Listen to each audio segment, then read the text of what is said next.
Why would I even defend you if you're calling me gago? As a commissioned officer of the Philippine Coast Guard, being a spokesperson, calling me mangmang. Sa totoo lang po, kahit nabasahin mo yung ating mapa or what, there is no West Philippine Sea.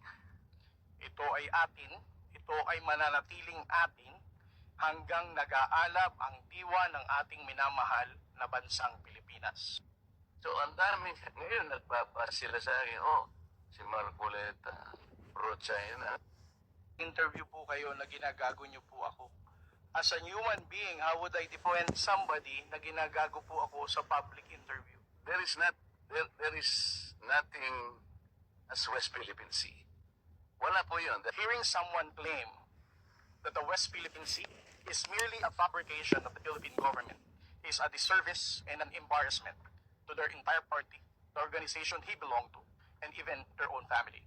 How can the one face the younger generations today and tell them that our exclusive economic zone to the west of our archipelago is non-existent, effectively giving up the fight to assert their rights as Filipinos in the West Philippines? Commodore. So kung hindi pa po nakatala, tama po ako, hindi ba? No, sir. You are inconsistent. No, sir. I did not say that you're correct. I will not agree that you are correct. West Philippine Sea is our exclusive economic zone. Is it not important to you to correct something that did not originate from you? Why would I even defend you if you're calling me gago? As a commissioned officer of the Philippine Coast Guard, being a spokesperson, calling me mangmang. Sa totoo lang po, kahit nabasahin mo yung ating mapa or what, there is no West Philippine Sea.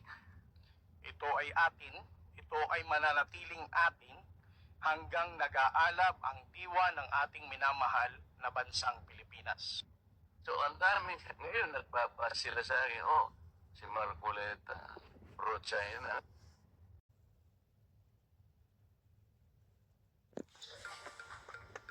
Okay. Paano niyo po na-determine na merong violation on impersonation?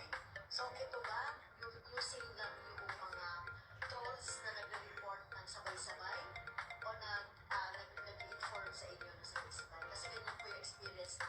At naman kayo, no? Kaya, Mr. Chair, sa Facebook kasi ito eh.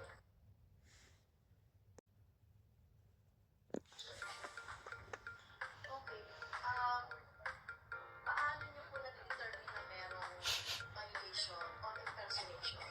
So, ito ba, using lang yung mga trolls na nagre-report ng sabay-sabay o nag-inform sa inyo na sabay-sabay? Kasi ganyan po yung experience na.